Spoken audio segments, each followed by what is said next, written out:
tulevad kerged kohvirüüpad, mõtled, kuidas oma raha targalt tööle panna.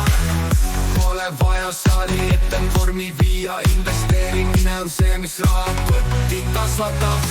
Ostad aktsiaid, paigutad kulda, vaikselt aga kindlalt ehitad oma tulevikku. Riski hajutad, teed oma käigu, nii su rahakott kasvab ja võtab kuju.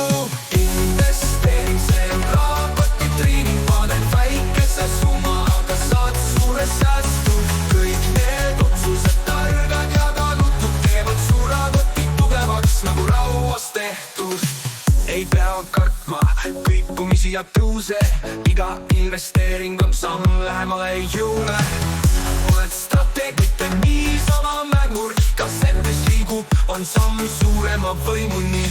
Ostad aktsiaid, paigutad kulda, vaikselt aga kindlalt ehitad oma tulevikku. Riski hajutad, teed oma käigu, nii su rahakott kasvab ja võtab kuju. Investeering, see on rahakotti triining, paned väikese summa, aga saad suure säästu. Kõik need otsused targad ja kaalutud teevad su rahakoti tugevaks nagu rauast tehtud. Ei pea kartma kõikumisi ja tõuse, iga investeering on samm lähemale jõule. Oled strateeg, mitte niisama mängur, iga sent, mis liigub, on samm suurema võimuni.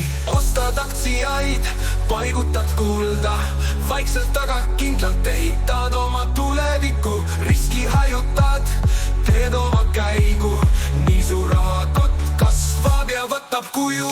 Investeering, see on rahakotti triining, paned väikese summa, aga saad suure säästu. Kõik need otsused targad ja kaalutud teevad su rahakoti tugevaks nagu rauast tehtud. Nii treenid sa rahakotti, kasvatad oma jõudu.